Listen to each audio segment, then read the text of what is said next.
With more than 2,000 upcoming simulation games being made, how do you keep track of which ones might actually be good?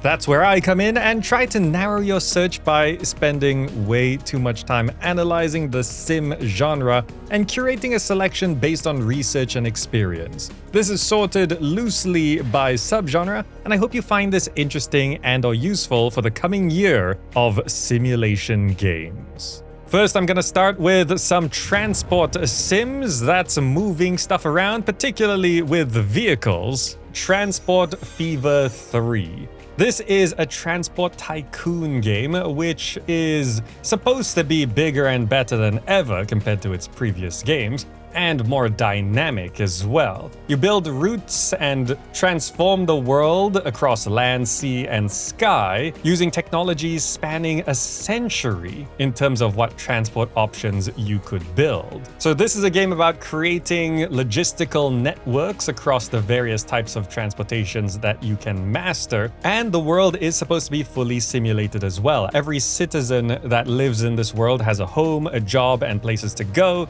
Every building from grocery store to steel mill depends on your network to survive, and the cities will grow as you serve their needs across various types of environments: temperate valleys, alpine slopes, desert plains, tropical islands. The world around you, or rather the civilization around you, will react to how well or unwell your constructions go. Now, this is of course super hyped because it's the third entry in the series and the previous games were very positively reviewed. The first game got over 9,000 user reviews at 82% positive. The second game blew up much bigger. 24,000 user reviews at almost 90% positive. Transport Fever 2 was a massive success. So now, of course, the anticipation for Transport Fever 3 is off the charts. It is set for a 2026 release, and if you're into transport tycoons, this one is looking to be a very promising one, but it does have a reputation to live up to now, and hopefully it can not just live up to it, but surpass it.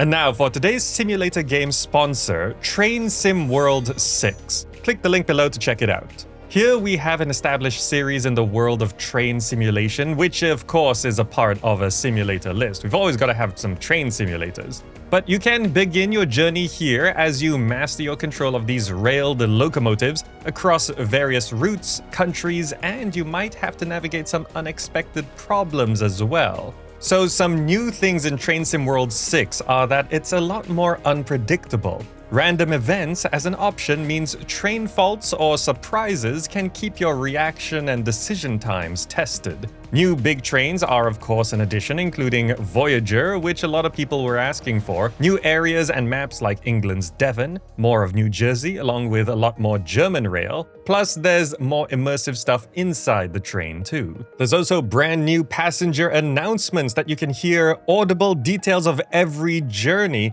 both on the platforms and inside the trains themselves. Visually, the game looks great, and you can be customizing the designs of your logos. Photo mode is included. Play or create your own scenarios, and you can also play in free roam mode to do what you want. You can even play in conductor mode if you feel like managing the passenger side of things a little more closely. The whole Train Sim World series is positively reviewed. There's also a new add-on called Frankenbahn Stuttgart Heilbronn, set in the year 2000, plus adding even more locomotives, stations, and routes. If you have been wanting to get into a train simulator, then you can check this one out. And Train Sim World 6 is now available on Steam, PlayStation, Xbox, and the Epic Games Store.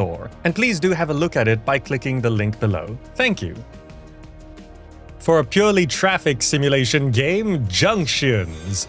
This is the traffic simulation that many people would probably want in their urban modern set city builders, but this is not a city building game. This is a traffic engineering game, where in Junxions, you are just designing the traffic of a city. You use careful planning to build roadways, railways, and walkways, and construct these complex interactions between all of these different modes of transportation, using your management tools and building creativity.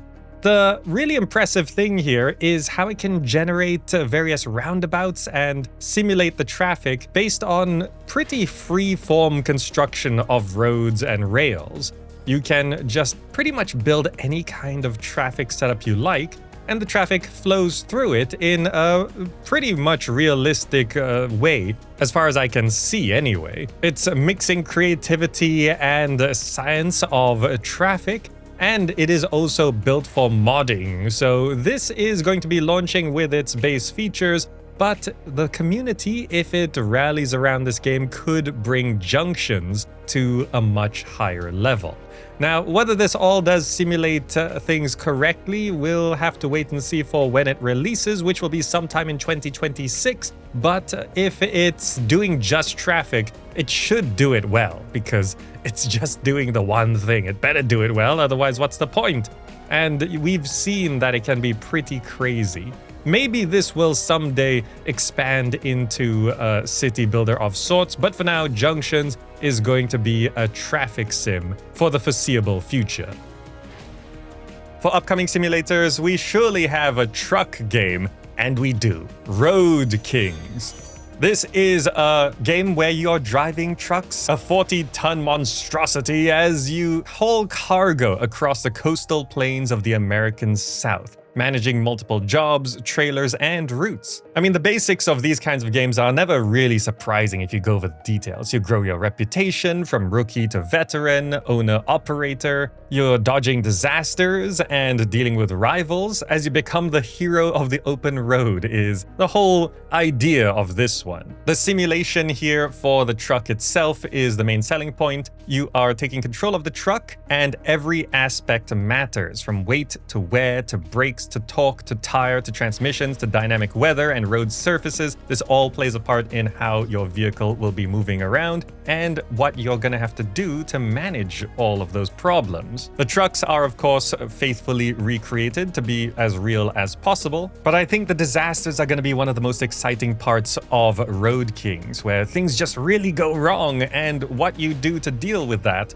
is gonna be where it really matters. As a side note, you can also compete with other players. There's asynchronous multiplayer, so you can join or create a company and climb the global leaderboards to be the top haulers in the world if you want to get to that point. Otherwise, you can enjoy the scenery, particularly the truck simulators or the train simulators going through various countries and locales. You do want to enjoy the scenery, and the visuals so far are looking okay, though we haven't seen too much raw gameplay right now at the time of making this video. So Road Kings, it is set for a 2026 release, and as it reveals more gameplay, do have a look and see what it really looks like before jumping in if you're into truck games. Then for another truck simulation game, Truck World Australia. This is taking your trucking journey across Australia behind the wheel of a multi-ton truck. You're going on highways and going off-road onto dirt tracks, as you can see the beautiful wilderness of Australia, and you can manually hitch and inspect your cargo and move things around the pretty large country. The basis of truck sims are not complicated. You're doing realism and freedom, but mainly just driving trucks around, and for those who are truck enthusiasts, this is one of the more anticipated upcoming ones. Dynamic weather conditions and day-night cycle can impact your journey. You're moving cargo across Australia. There's an interactive cabin where all the controls in your cab are interactable. And there's active participation in road events, a variety of trucks, of course, from older models to 18-wheel monstrosities, realistic traffic getting in your way. You can unlock and upgrade and customize your trucks as you play through the game. And there's online co-op for up to 4 players, where you can complete orders together. There is also a police and fining system if you break the laws, and also for the hardcore truck enthusiast, it does support gaming steering wheels. So overall, Truck World Australia does seem to be shaping up to a solid trucking sim. There's no fixed release window right now, but it's been coming along, and it seems likely to have some kind of release or playable build within the next year. For one that entered early access, Wreckfest 2. Now this is a mayhem, destruction, vehicular, destroying kind of game, and it entered early access a little bit earlier in 2025, looking for a full release in 2026. So although this is currently playable, and it does have mostly positive user reviews floating just over 70% right now, as it builds up to full release, because they've been putting out content updates and various patches and improvements to the game, this is building up to a release in 2026, and if they just keep making it better, it should get more well-reviewed. So in this game, it is full contact racing, promising unrivaled destruction, which generally is the whole point of Wreckfest 2. And there's head-to-head battles, there's races, and the big selling point of Wreckfest is the physics engine, where it is supposed to be about not just building and customizing your cars, but watching them get destroyed in unique and very specifically physical ways. There's special challenges, and mod support is part of the promise as well. The original Wreckfest was a pretty big hit. It released in 2018, and it has almost 30,000 user reviews at 87% positive on Steam. So the problem and challenge of making these sequels, even though it's been 7-8 years since the original game, is making a very popular old game even better. Can be difficult to figure out. So Wreckfest 2, it is going through early access. It's getting into its stride, but we will see if the full release version manages to top the original game. Then we're getting into factory automation sims, an exciting and detailed and complex subgenre. So this factory sim, it's impossible to get away from its inspiration, which is quite obviously Factorio. It's called Substructure. And at first glance, this looks like Factorio, but it does add another layer of gameplay, quite literally. This is a factory automation simulation game set on a rogue planet in the far reaches of the solar system, but instead of in Factorio, which now has their space expansion, this one you're going down. You're digging down into the depths of an alien world, and you're exploiting its resources down there, creating multiple layers of factory, which will then be transporting resources and moving its production chains up and down through these layers. And that could be the extra dimension that factory simulation fans have been looking for. You are also not just building factories, you're also building farms in this one to generate resources and all of that good stuff. And as you dig through the layers, you are programming different platforms to transport raw materials, process goods, and even factory infrastructure up and down through these levels on this mysterious world. As you get closer to the planet's core down multiple layers, you have to take into consideration humidity, heat, light, and more environmental factors. So you're not just having this multi-layer factory, each layer faces its own challenges. And those challenges you need to deal with and synergize all the various layers so that the entire structure, the entire planet essentially, becomes your one mega factory. As a bonus point, this is also made for modding, so if this just releases a solid foundation of multi-level factory management, then the community, if they really get into it like they did with Factorio, you could have mods doing all sorts of things with this kind of thing. It's an interesting take on something that is already well loved. We will have to wait and see if it's a bit too close to its original inspiration, or whether Substructure brings enough new to really cater to a whole new audience and bring fans of the existing game Factorio over for a new flavor. For another intricate and complex factory sim, Modulus. Here you are building, automating, and optimizing elegant production lines in a factory made from modules that you create and design yourself. This one does have a bit more of a puzzle vibe to it, and you're designing the pieces, not just the puzzle itself. It's a creative sandbox factory simulation where you design components that make up the solution to the problems you're facing, the logic-driven problems that you're facing. And there's also freeform expression with how you put your factory together. There's no enemies or combat, and there's no timers here. This is a more relaxing, satisfying, vibey zen experience of you creating this creative creation engine. And it's supposed to be endlessly modular, where you start out small and simple, but if you grow smart, you start dealing with a lot more resources, scaling up with more tools, mechanics, and logical problem solving.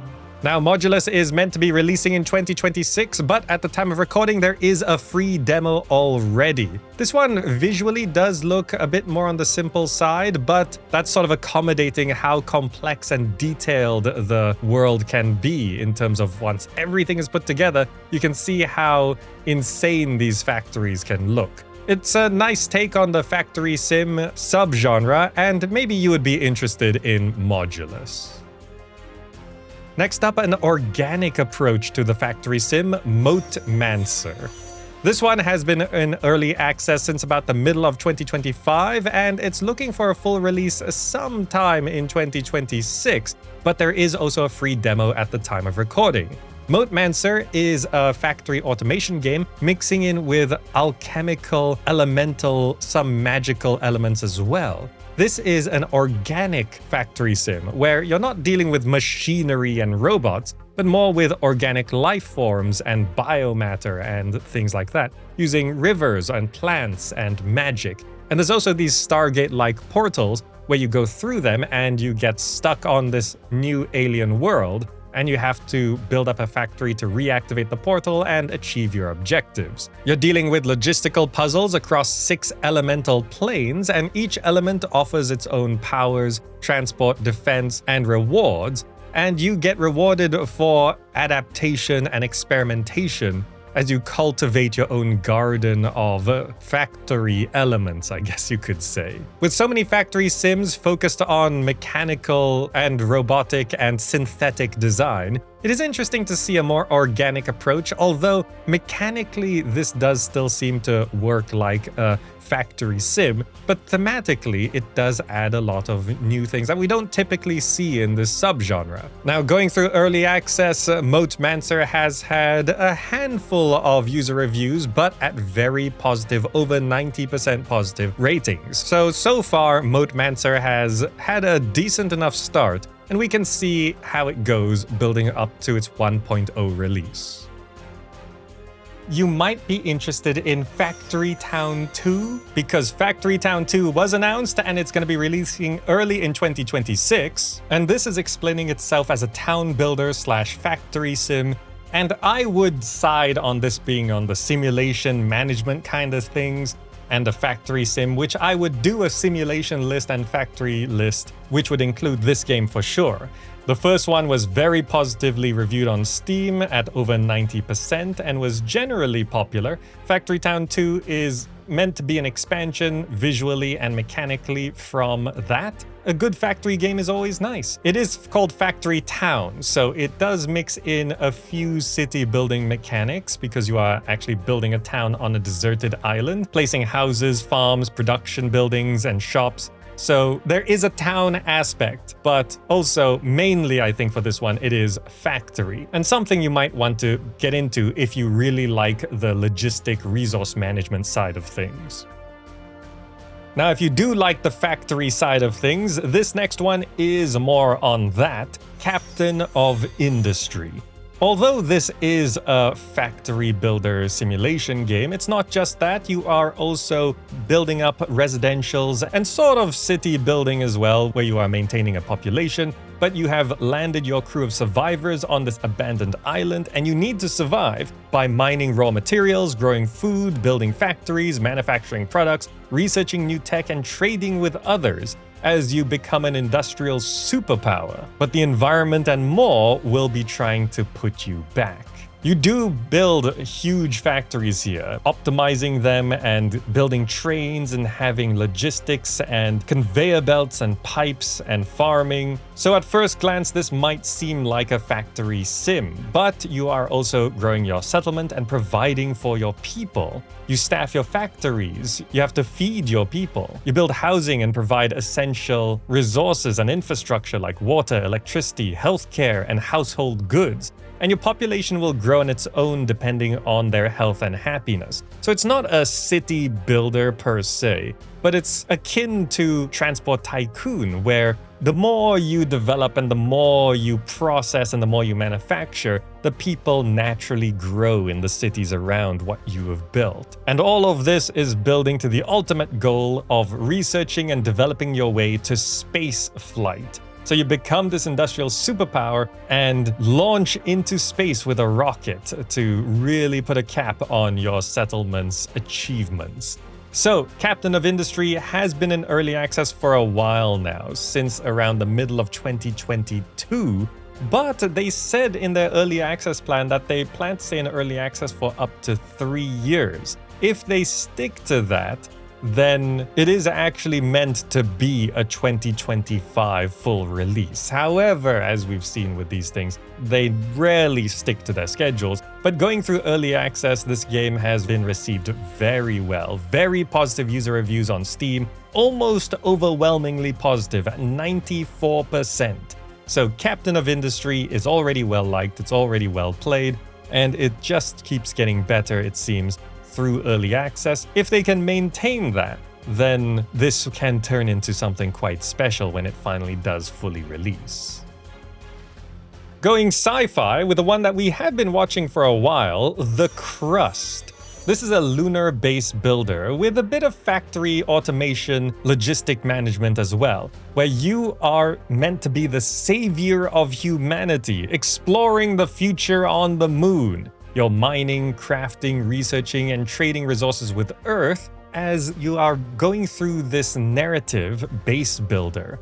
So this is not just a factory sim automation game, you are actually going through a story, and people have constantly been reminding me about this game, so here I am talking about it. It entered early access around the middle of 2024, so it's been a little while now, and they were planning to stay in early access for up to 12 months, but that, of course, is almost never hit. It's now past the 1-year mark in early access, and they're still going. And updates and improvements have been coming along, and the user reviews through early access are mostly positive. Recent ones are just under 80%. So that's a good sign for now. Now this one is not just the automated factory sim type game, you are also assembling a team of colonists to live and work on your lunar colony, and each of your colonists have their own unique traits and skills that allow you to put them where they would work best to optimize your production and resource. You're also not just building on the moon, you're exploring the moon. And of course, remember, you're dealing with Earth and influencing politics and managing your colonists and their needs. And there's all these little things that come together where you are maintaining this living colony that you've built on the moon. So the Crust has been going through early access, and it is published by Crytevo, which we have seen in the past. Crytevo published games can spend years in early access, sometimes up to a decade. So we don't know when the full release for the Crust will be. They're past their initial estimation already, but it seems to be coming along, and those who have jumped in are mostly enjoying it right now. And then I want to talk about Timberborn, which is a factory sim slash city building combo of a game that we know. And for full transparency, a number of years ago, Timberborn did sponsor us. But I was committed to no longer listing Timberborn because it's been in early access for so long. But recently, they have actually announced that they are now building up to a 1.0 full release for Timberborn soon, TM, but we can expect most likely at least within the year. By the end of 2026, Timberborn will be a fully released game. If you don't know Timberborn, it is a beaver city builder slash factory automation sim, which has a lot of logistics and resource processing. And it's felt like a complete game for a long time, so everyone has kind of just said you don't have to wait for it to fully release to jump in. But now that a full release is on the near horizon, I think we can actually just get into it now. Or if you want to wait for the full release, that is totally understandable. At least now you know that you won't be waiting too much longer for Timberborn to get out of early access. Moving on, Whiskerwood. At first glance, this might look like a Timberborn clone, and I don't think there's any getting away from that. But Timberborn is Timberborn, and Whiskerwood has some different aspects to it. So first of all, instead of beavers, this is mice, and there's a cat overlord. So you are establishing a home for your industrious mice, but you are being oppressed, held down by the oppressive paw of your cat overlords. In Timberborn fashion, you are somewhat building a city, but also building a factory with production chains and all of that managing of resource logistics. And there can be some games on this list and in general where they're mixing city building with factory sim management. And it's sometimes hard to clearly define a game into one or the other genre. So Whiskerwood, it does look somewhat improved compared to older games, and you'll be building on islands, and there's ships and shipping where there's some more water mechanics, and colonists arrive and you build ships at docks to scout beyond your island. So it's like Timberborn plus a little bit of Anno and some other things in there. So I don't think Whiskerwood is just trying to be a Timberborn reskin. They are trying to do their own things here. And that's sometimes how we get some of the best games ever.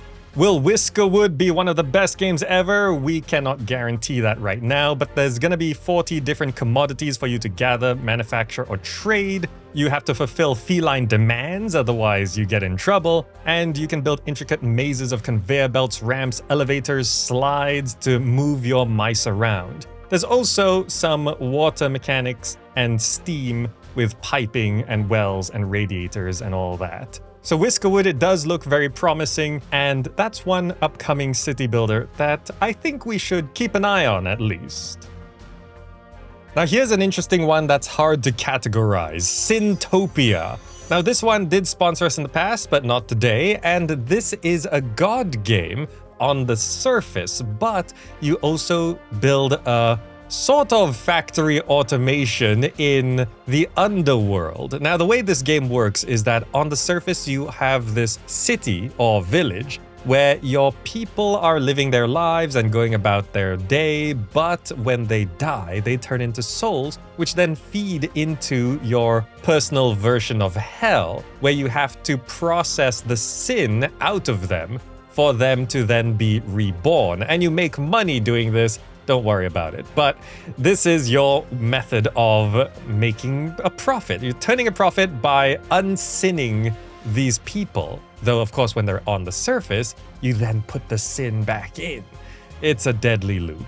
Anyway, Sintopia is an interesting dichotomy of these two gameplay styles. And although half the game is god game, kind of life management, village management up top, the way the souls process through the underworld is very much like a resource to be processed, and you're working with logistics, and it's not a conveyor belt, but these souls do flow through as if they are on a conveyor belt with how you control the roads and the directions and the filtering. So this is a bit hard to parse in terms of where I should put it on this list, but I figured if you are into factory automation sims, this might appeal to you. Or if you're into more life god sims, this is also the border to the next subgenre. So Sintopia, it's a very interesting one, and it's planning for a full release in 2026. And it seems like it could be an interesting one.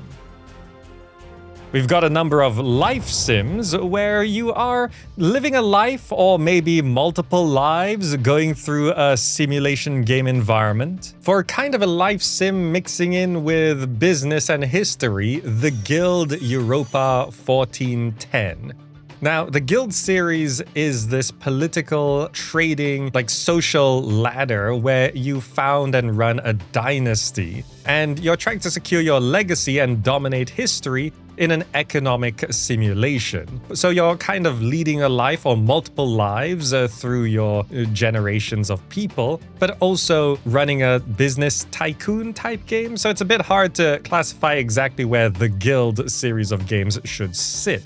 You are dealing with goods and trade, theft and robbery, politics and intrigue, because of course, when you're a merchant guild, people are gonna wanna take power away from you. It is supposed to be immersive with how society works in this historical setting. And there is also supposed to be multiplayer in this one, with sessions up to 12 players where you can compete, collaborate, and backstab your way to the top. Now, having said all of this, the Guild series has had its ups and downs, and its previous game, The Guild 3, got middling reviews, about 60% positive on Steam. It's considered just okay at best. So where the Guild Europa 1410 goes really kind of needs to learn its lesson from its previous game, otherwise it could just fall apart and end up with not really all that many players playing it anymore. It's a lesson to be learned, and we will see if THQ Nordic can guide the Guild Europa 1410 to a better success than its previous game. At the time of recording, we haven't seen too much gameplay. We've got some good screenshots and a little bit of video, but we will have to wait and see where this one goes over the next year. Now for a farming life sim from a popular viral sensation, Palworld Palfarm. Now, if you don't know, Palworld was a kind of indie approach to the Pokemon series, where you are capturing monsters and battling them with other monsters, but it had a bit more of a satirical and almost more violent approach. Maybe more realistic in that way, in terms of how these monsters worked. Now, Palworld and Pokemon have been having their own disputes about things, but Palworld has been charging ahead with its own spin-offs, and now they have announced Palworld Palfarm, which is a farming life sim with these pals, your creature collecting, but also farming sim game, and it's meant to be fully playable with multiplayer as well. So farming sims, always a popular genre. People can't ever get enough of farming sims. And this is bringing island life, but also pal combat to the farming subgenre. Multiplayer is also a good thing to have in farming sims, so people tend to jump into these together as friends. But overall, Palworld Palfarm, we haven't seen too much right now. It is an interesting take, and we have to see how the situation develops with Nintendo, if anything happens there. For the most part, it seems Palworld is going full steam ahead, and Palfarm might be one of the bigger games in the coming year. Then we have a farming life sim that we have been watching for a while, and it is very much hyped and anticipated. It's called The Ranchers. And this, at first glance, looks like an open-world country life sim for 1 to 4 players. You raise animals, you grow crops, you craft machines, and you build your dream house while exploring this gigantic open world, where there are mines and dangerous monsters, and suddenly things look really dark in the deep dark.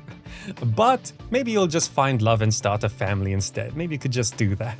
So this is a life simulation game, farming sim type stuff, where it's kind of a crazier take on the Stardew Valley approach. But at its base, you are creating your ranch and developing that and managing this agricultural business, I guess, as you level up your skills and interact and live within this community of people. Now, it all sounds great and exciting, but we have been waiting for this for a while. They do keep revealing more stuff and updating things, but there's no fixed release window. From what they've been showing off, it's been building the hype more and more, and that's why this has become one of the most wanted simulation games on the way. It is feasible for a 2026 release, but through the year, I expect everyone will continue watching The Ranchers to see how it develops, and maybe we'll get something along the lines of a demo or early access release, because this is the kind of game which seems to need to just continue adding more and more stuff, so I would expect this to enter early access first before a full release. We can't have a realistic simulator list without a farming game, and of course we are getting Farmers Dynasty 2.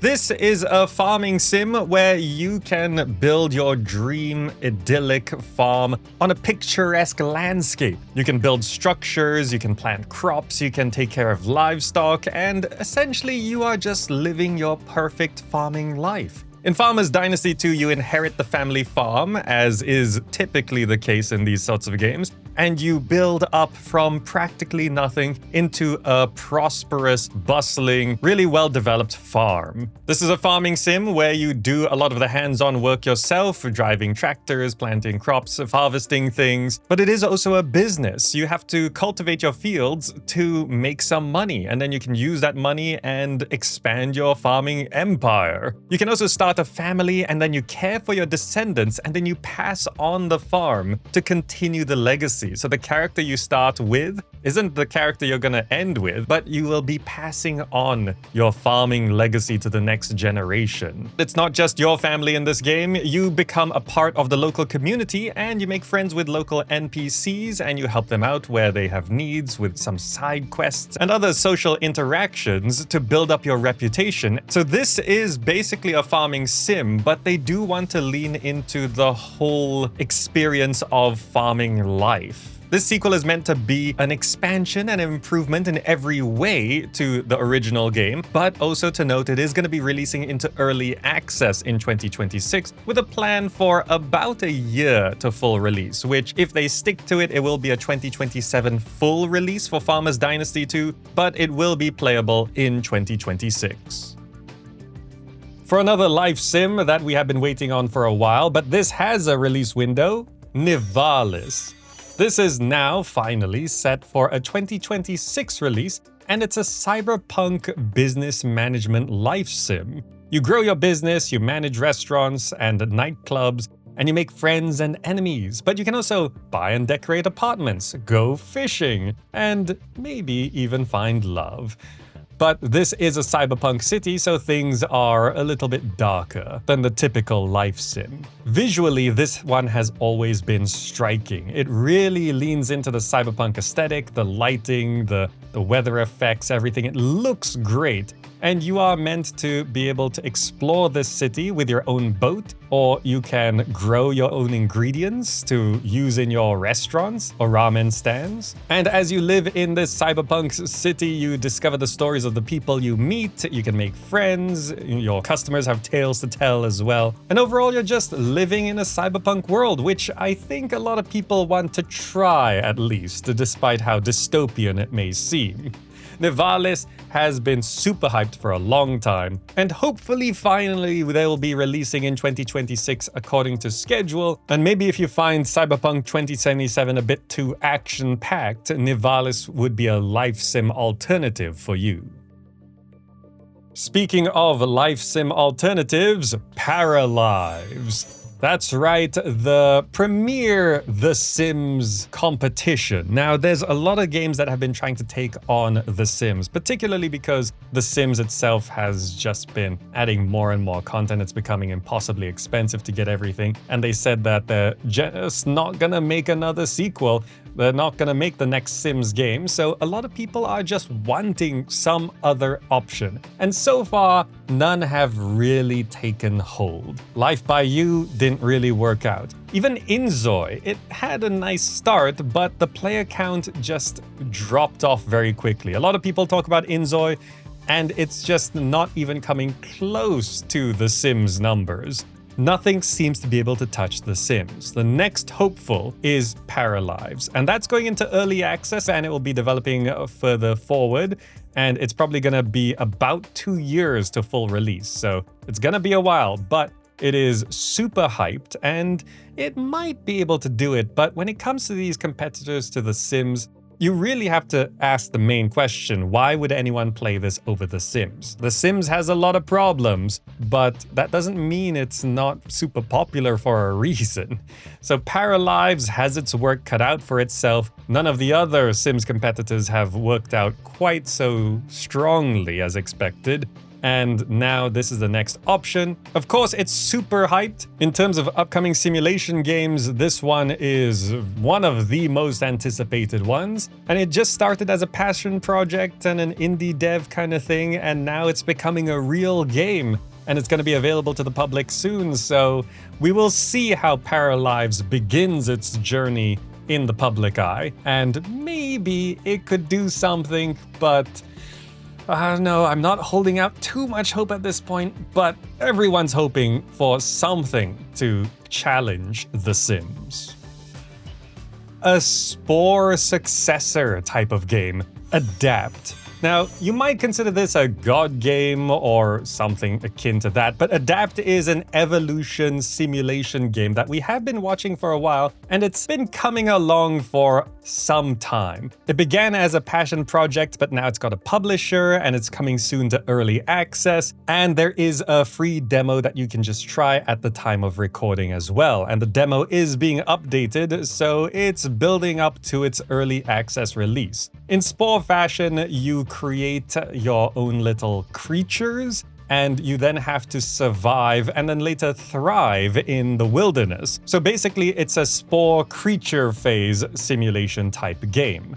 Many Spore successors these days tend to take one bit of what Spore was. Maybe it's just a cell stage, or just a creature stage, or just a civilization stage, and they do it like that. And it has been said when asked about Spore, if there were to be a sequel or successor officially, that it would focus more on just one of the phases rather than combining all the phases together into one big game. However, the charm of Spore is that they are all combined into one, so these successors which just focus on a singular phase, it might not have that same magic. Visually also, Adapt does look a bit more on the simpler side compared to the style that we might be familiar with Spore, which attempted to be more realistic. This one does seem a bit more cartoony looking, which may or may not be to your tastes, but I think the focus here is on the creature and species simulations, because you get to play in various playstyles based on your physical characteristics, and plant life also exhibits seasonal behaviors and growth, and there's producing of seeds and fruits and losing leaves and all of this stuff. The environment is as simulated as your own species. There's also visual, audio, and scent cues to keep track of things like a real animal, and it's all hunt or be hunted in a dynamic day-night season cycle, constantly changing world. It does seem to all be coming together as a evolution simulator type game. If you are a fan of Spore, then you probably want to keep an eye on this one. And just in terms of how anticipated this is, a lot of people are waiting for Adapt. Next up, we've got Tycoon Business Sims, where generally you are building up in a simulation game, but making money or at some kind of profit is kind of the point. Frontier Developments has announced that they're working on Planet Zoo 2. This is a recent announcement, so we don't have any real hard evidence or statistics or confirmation of specifics at this time. But Planet Zoo, if you don't know, it's a theme park simulation game where you are building up a zoo and managing animals. And it might sound a bit soon considering how Jurassic World Evolution 3 from Frontier just released. But if you see Planet Coaster 2 released towards the end of 2024, then Jurassic World Evolution 3 released towards the end of 2025, it does seem to follow their one game a year plan that they've been following, where Planet Zoo 2 could be Q4 2026. The announcement video that they put out does heavily suggest 2026 for Planet Zoo 2, and that means that this is probably one of the most, if not the most hyped simulation game for 2026, but we'll have to see if it really is a 2026 game and what people think about this moving forward. But I thought I should mention Planet Zoo 2 is on the way, maybe for the end of 2026.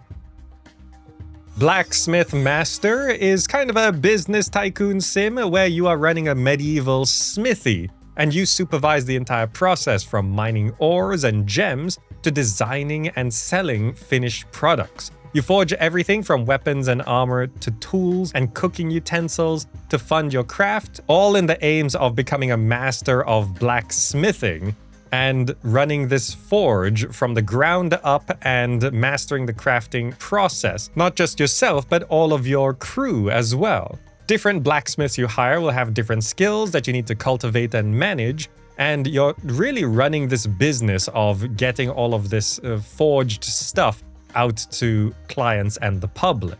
Now, at first glance, this does just look like another little indie game, but it's not. It actually is in early access with very positive user reviews at the time of recording at about over 80%. Recent reviews are over 90% positive. So people have really been enjoying Blacksmith Master since its early access release in May 2025, and they are loosely targeting 2026 for a full release. It is having some performance updates and improvements recently, with more content being added as well, so a 2026 release window is a fair enough assessment and estimation right now. But if you like the theme of blacksmithing, then this Tycoon sim building crafting game might be the one for you. Building a foundation is Mars Attracts. I cannot believe this brand has something new. Who could have guessed a Mars Attacks game would be made today? And as a theme park sim as well. Mars Attracts is a simulation game where you build an attraction on Mars, hence the name, filled with human-themed curiosities to cure the monotony of Martian life. Like in a zoo-styled builder, you'll be constructing detailed enclosures, managing staff, and most importantly, don't you forget to abduct and experiment on humans for the entertainment of your alien guests. Well, I guess from this perspective, the humans are the aliens? Theme park sims are a constantly popular type of game, but visually this one does look a bit simpler. However, the theme alone, if executed rightly, could be enough of a hook by itself for us nostalgic gamers.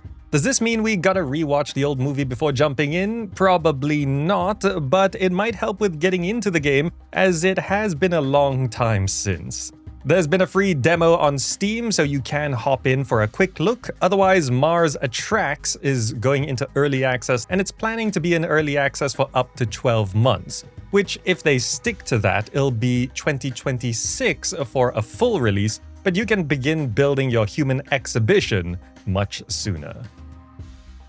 Going a bit more commercial, Hotel Architect. Designing and building a hotel set in the middle of metropolis across the world. Your job here also involves managing the chaos of catering to demanding guests and dealing with logistical nightmares.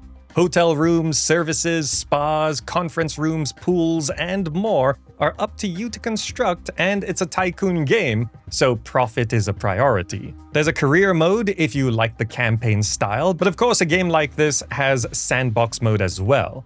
Either way, your cozy or complex accommodation will be judged by hospitality reviewers, and keeping those visitors along with your staff happy is going to be key to scoring those stars. Hotel Architect entered early access in the middle of the year to a few hundred but very positive user reviews so far. We're talking over 90% positive. So for those who have been taking up the mantle of hotel owner, have been enjoying their time. Updates are regular enough for its beginning. Having said that, it's also aiming for up to 12 months in early access, so 2026 at the earliest for a full release if you prefer to wait before checking in. For a game that's sort of like Zoo Tycoon, but fantasy, Fantastic Haven. Here you are restoring the equilibrium of magic by saving endangered fantasy creatures. You're building up your sanctuary, a shelter to welcome and protect these animals, and you're exploring unique regions, rallying neighboring populations to your cause, and rehabilitating creatures into their natural environments. This one hasn't quite fully released yet, but it is aiming for a Q3 2025 release. However, there is a free demo that you can check out right now, so what the game is building up to is not a secret. You can just jump in and try it. And there are a lot of people that are excited for this one because, you know, the whole Zoo Tycoon, creature collecting, building management kind of game is always popular. And a fantasy setting is an interesting enough twist to it, especially when there's this overarching goal of restoring the magic to the world. This seems to be turning out okay. However, you're gonna have to want to be into the cozy, cute aesthetic as well, which many are, but just that's what this game is. Fantastic Haven. If you're into the art style, it looks visually great, and although free demos are not fully representative of final gameplay, it's always nice that there are free demos, and that's a plus point for this one. Now, for one of the biggest hits that entered early access earlier on in 2025, Schedule 1. Now, due to YouTube, I'll just be a little careful about what I say about this one. You are running a business empire. You're manufacturing and distributing a range of your products through the grungy city of Highland Point. You expand your business, taking control of properties and other businesses and managing employees, and you're just generally doing all the things you need to do to become the best business person around. This one did enter early access in March 2025, looking at a full release after 2 years. So this is actually planning for a 2027 full release, but I think I have to mention this one in a simulator list because it's got overwhelmingly positive user reviews.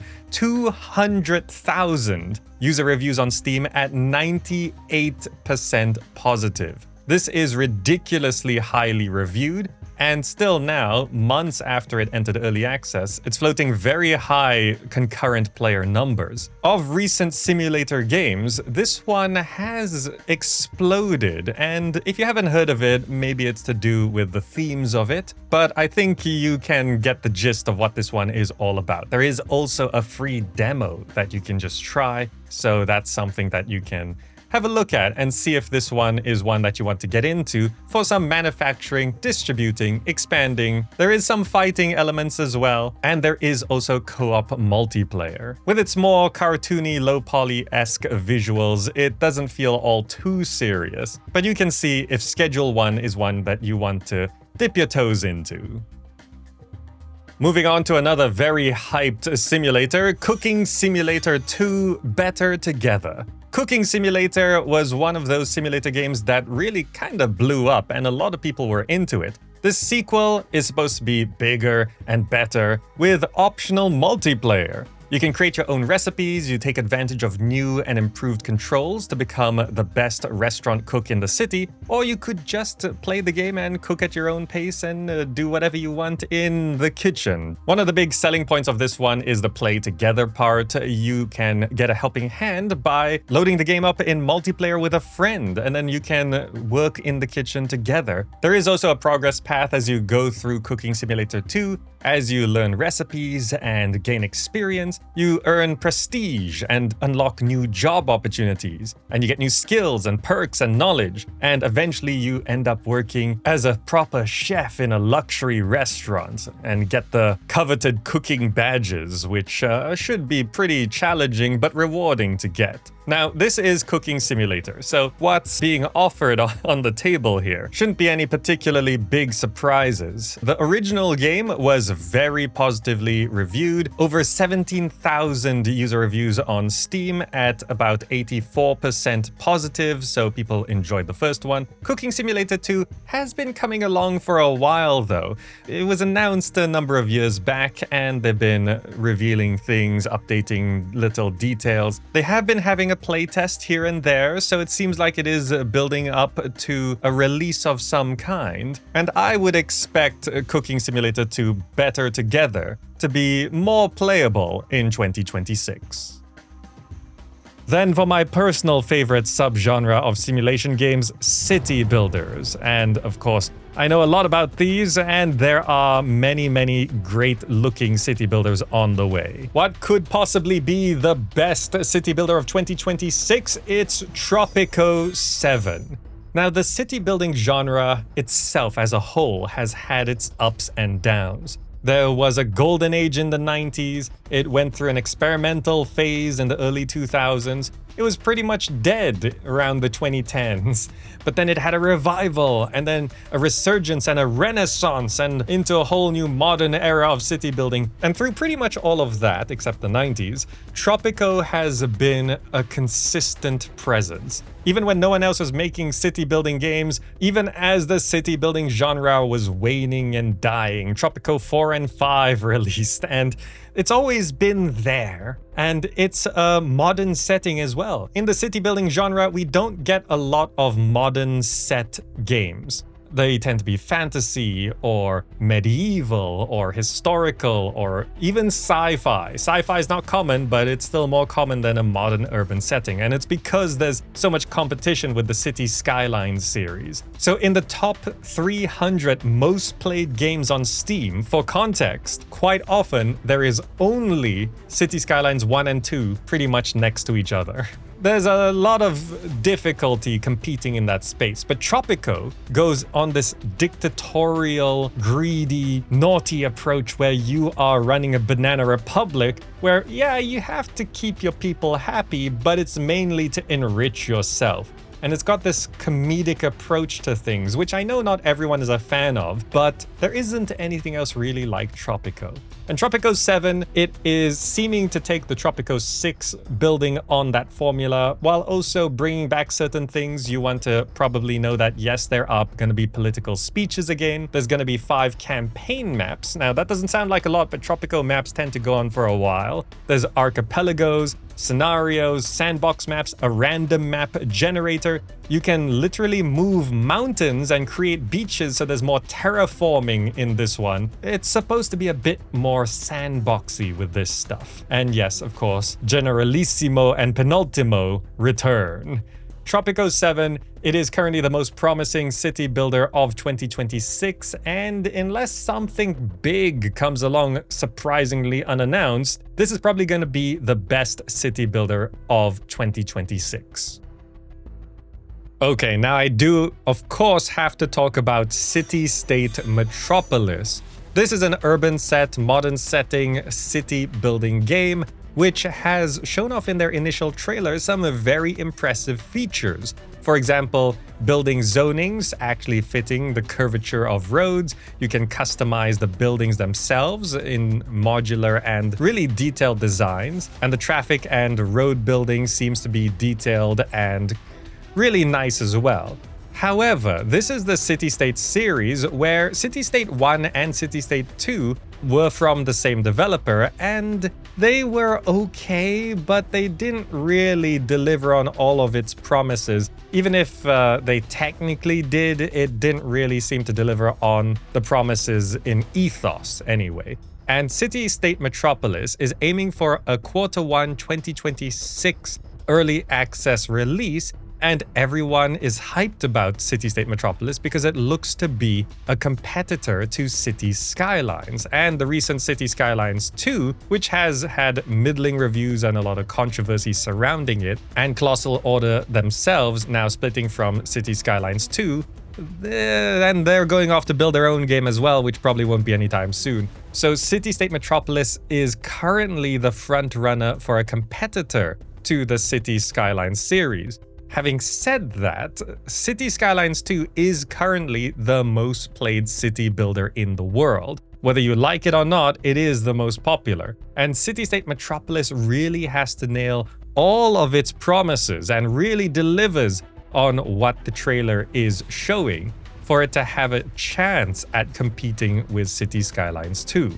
Now, the trailer is obviously a very curated depiction of the game. If it does release into early access early into 2026, we will have a closer look and see what Citystate Metropolis really is delivering. I am cautiously optimistic, and I really do hope that Citystate Metropolis does bring us to this next level of city building. However, considering the history of the series and the fact that this is a very indie development, its potential to compete with such a massive success, despite all the downfalls of City Skylines 2, the potential of Citystate Metropolis to compete is slim, but not impossible. So I would cautiously, very carefully approach Citystate Metropolis when it enters early access, and we should go in hopeful, but also maybe take a closer look before fully committing to this one. Then for a physics-based survival city builder, All Will Fall.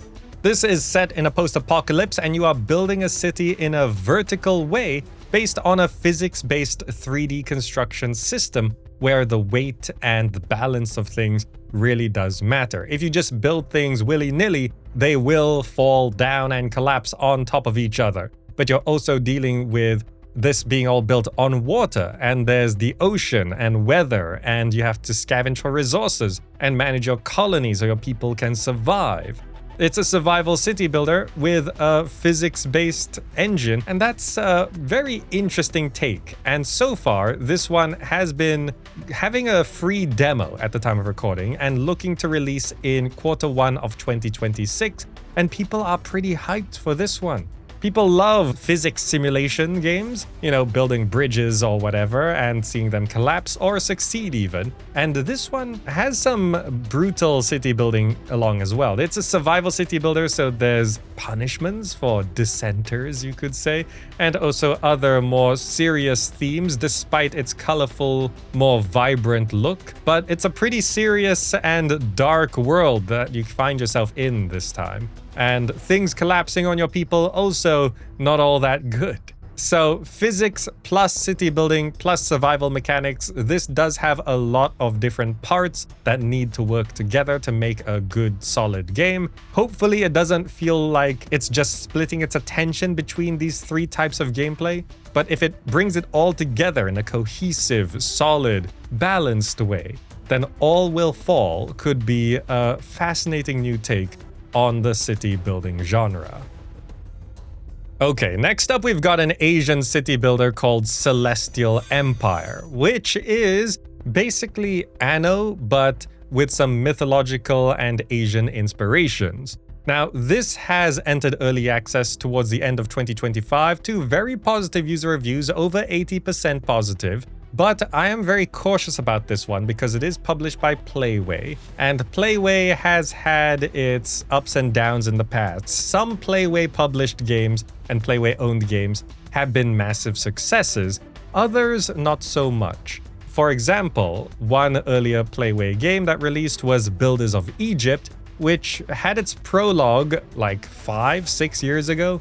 And somehow, since the start of its prologue demo build, it finally released and it was worse than it used to be. It actually got worse. The head of Playway actually said they would be stepping back from city builders and maybe not doing those kind of projects very much anymore. But then Celestial Empire entered early access. Despite some not so great parts of the game, it has had pretty good success so far. Not the most played game, not the most popular, but an Asian city builder is rare in general. In the whole subgenre of city building, we don't have a lot of Asian city builders. Just a handful, really. So it's a huge gap in the market, and even a normal middling city builder in an Asian setting can find its success. And Celestial Empire seems to so far be doing enough to hold on to that success. Now, it's a city builder like Anno, as you would expect. You build up your city, trade on the Silk Road, deliver resources to your people and services and all that good stuff, upgrading your houses, but also dealing with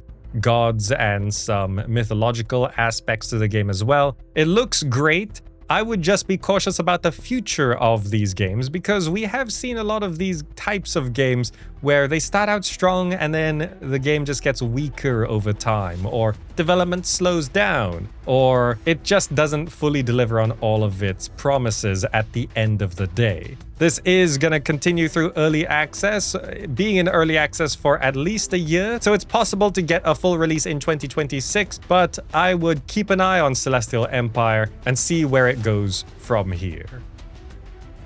And then we have Tlatoani Aztec Cities, which is an Aztec civilization city builder.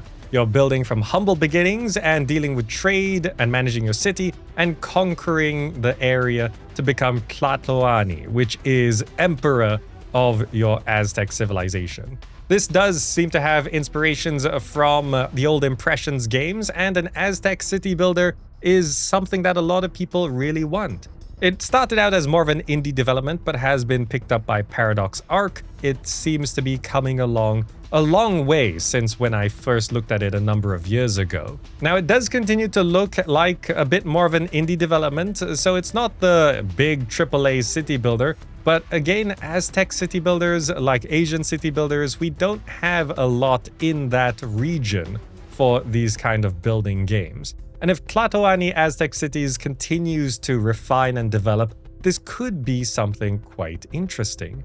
This one did enter early access towards the end of 2024, so it has been a while, and they are targeting a Q1 2026 full release for the game, so it shouldn't be long now for us to see where Tlatoani Aztec Cities ends up for its full release build. It's been continuing to get updates through early access, and so far it's had a handful of very positive user reviews on Steam. It's gotten a little bit of momentum right now. Not a lot, but maybe for its full release it could add in just enough to draw some attention. Beyond These Stars. This is a city builder where you are harvesting resources and managing production chains on the back of a giant space whale. And this is actually the sequel to Before We Leave, which was a city builder in a similar vein that looked something like this. And it was building up on a planet where you are a civilization re-emerging from an underground vault, and you had to rebuild your city and then later on colonize the solar system and build up and prepare for these giant space whales to come and eat your planet in kind of an apocalyptic event. This time around, well, joke's on those whales, we're living on them now, so unless they're gonna eat each other, I think we're gonna be okay. Or will we? Because as we travel through space on the backs of these space whales, we'll be building more outposts, meeting aliens, and uncovering mysteries of the universe. So overall, Before We Leave was a pretty solid game, and Beyond These Stars is an upcoming one, and if it's just somewhat better, then it's going to be a great time. And also, the trend of moving cities in city building games has come and gone, but it doesn't mean it has to be gone entirely. The Wandering Village just fully released, and that's a pretty solid game as well, and I think we were oversaturated on moving cities for a while. But a good city building game is a good city building game, and we can hope that's the case with Beyond These Stars. For some vertical nature, DarkSwitch. Here's a new, more recently announced city building game that does actually have a free demo on Steam if you want to check out an early build of it, and it's a vertical survival city builder. You're building on a giant tree and you're defending it against the fog. You face challenges of limited space on where you can build things because you're building on a tree, so you don't have a lot of land to work with, and there's limited resources and tough moral choices. So you are surviving as best as you can with limited everything as you build up and defend your settlement. What we've seen so far of this game does seem pretty promising. You set up new airship routes to trade with and establish far outposts, excavating rare resources and artifacts to bring back to the big tree. And you uncover the remnants of an ancient civilization as you shape your citizens' destiny through some very complex moral decisions that you have to make. Generally, this is feeling like a nature-styled approach with vertical city building of Frostpunk, and there's going to be a campaign mode promising up to 12 plus hours of single-player story-driven gameplay with branching narratives. There's going to be a sandbox mode, there's over 80 unique buildings to build, 11 resource types, technology levels, and apparently a soundtrack from the composer of the Silent Hill series. So generally speaking, DarkSwitch is a somewhat different take on the city building genre, and it's mixing in some other things. So whether you consider this a pure city builder or not, it's on an individual level for you to decide that. But I think overall, this is one that is going to be interesting watching moving forward.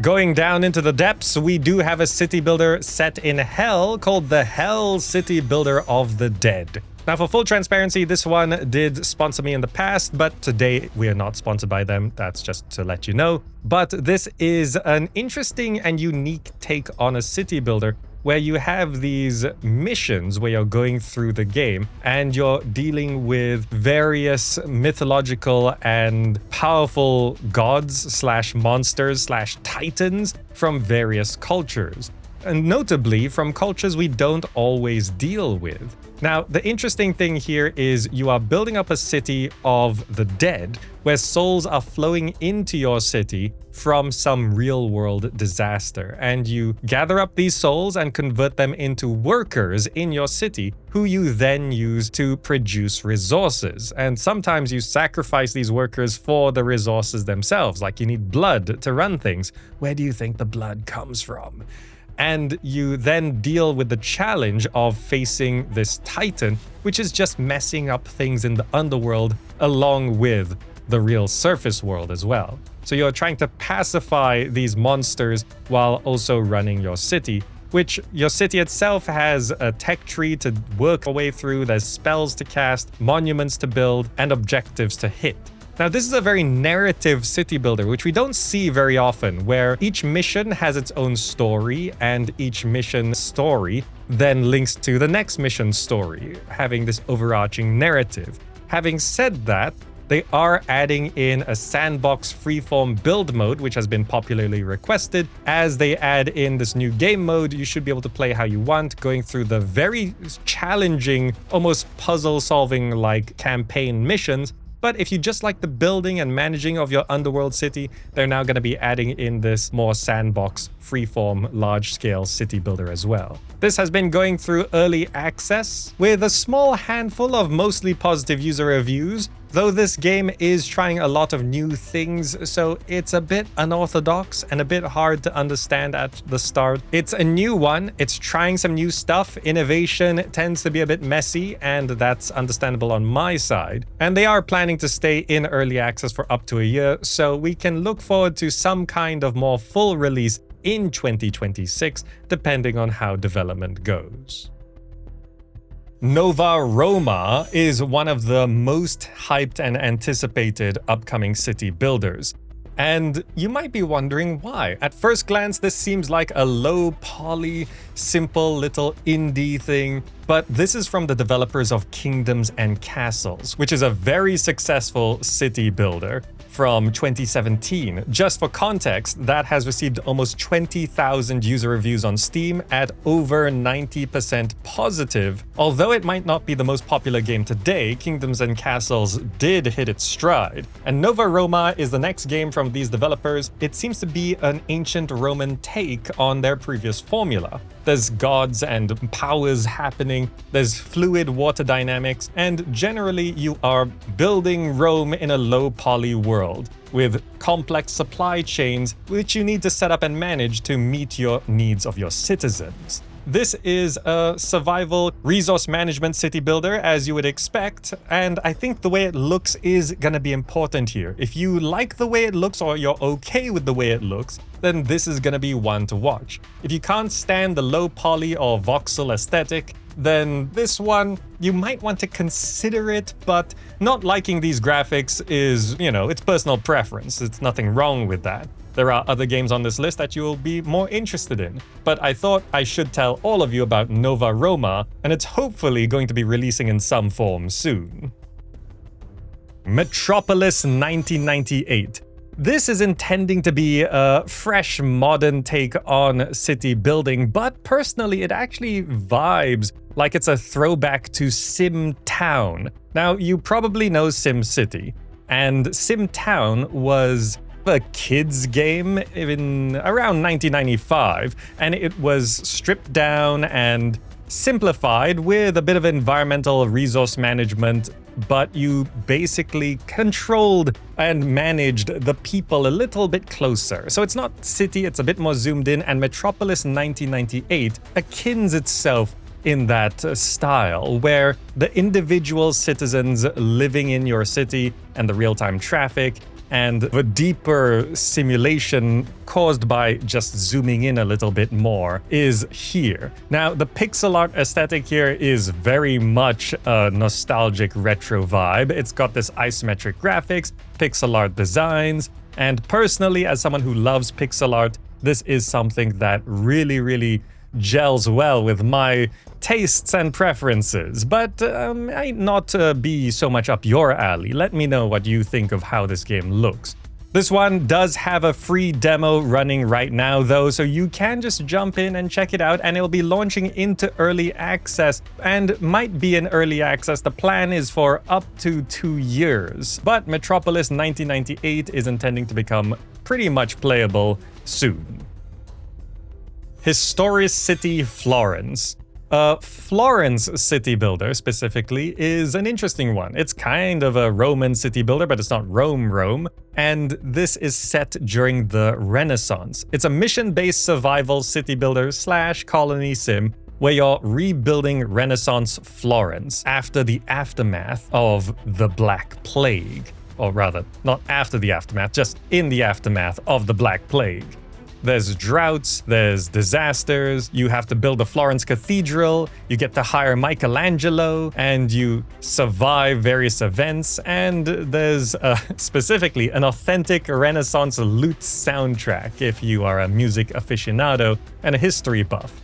This one does also have a free demo, and it's been coming along for a while. We've been watching Historicity Florence develop over the times. I feel like it should be entering early access this year because it feels due, particularly with the demo running.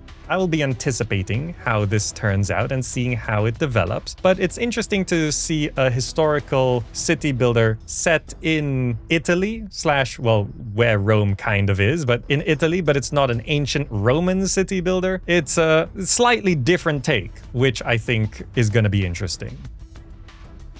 Then for one that we have been watching for a while, Pompeii the Legacy. Fun fact or unfun fact, we actually went 15 years without a Roman city builder. And that seems impossible to believe, but I looked into it, that is the case.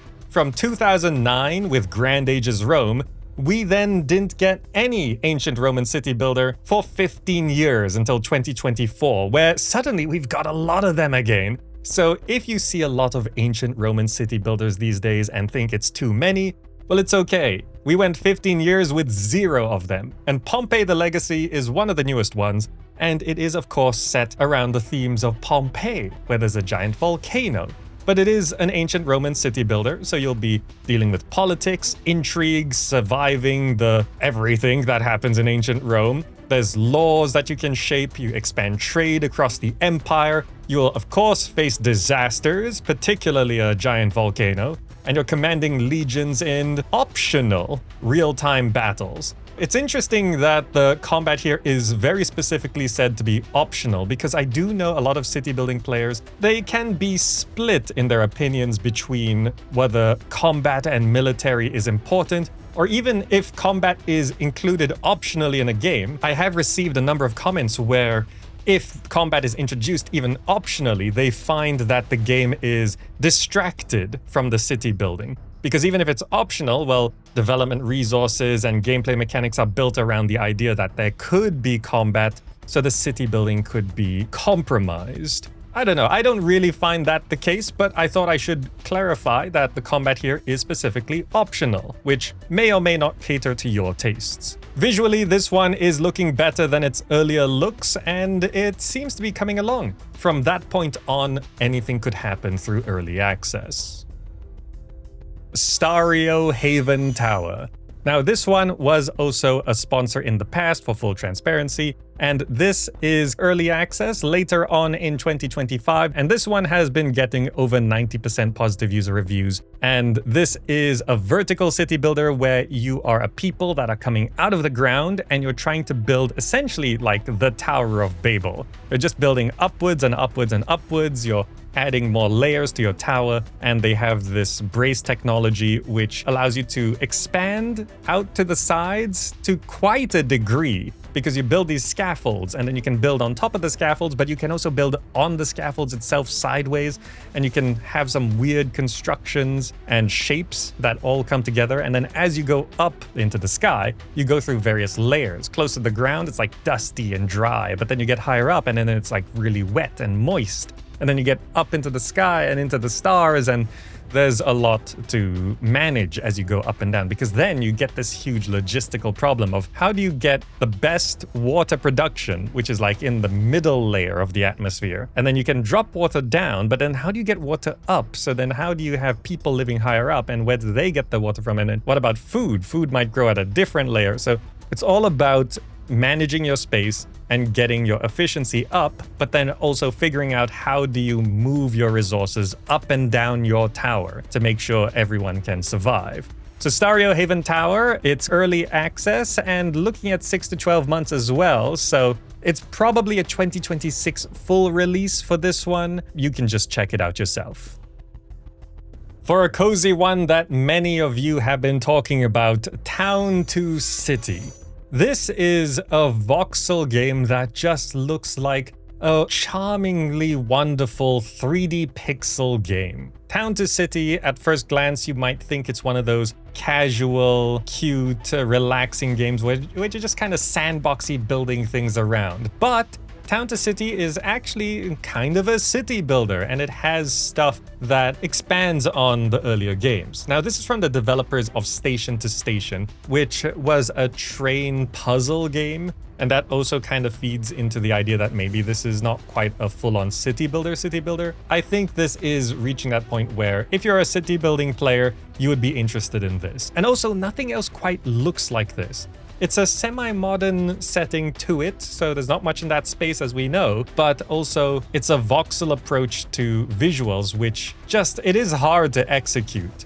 So in this one, you are shaping your city. It is a creative game because you are customizing and decorating it exactly how you want it to be, but you are also growing your economy. You're assigning jobs, researching new buildings and decorations, and you're boosting your sleepy settlement into a bustling center of commerce as you expand out. There's a campaign, sandbox modes, it's gridless city building, there's town and citizen management, lots of customization, a photo mode, because you need one in a game like this, and it's just chill, relaxing vibes. So Town to City is one that I think some of you will be really interested in, particularly when so many of the others are either super complex, detailed, mechanical, logistical nightmares, or super difficult survival city builders where you need to fight against the environment. Town to City fills the other side of things. Nice, chill, relaxing times with creative stuff as well.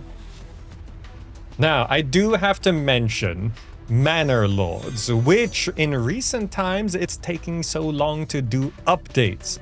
Manor Lords was meant to release in 2025, and it's been coming along and it's made some updates and improvements in its first year of early access, but then it kind of went into a lull. It's not that it's a bad game. Manor Lords looks amazing, it's wonderfully optimized, surprisingly magically so. Plays like a survival city builder, a medieval city builder. There's RTS military, there's region conquering and stuff, so there's a lot to it already. But what it's promising to be is a lot more.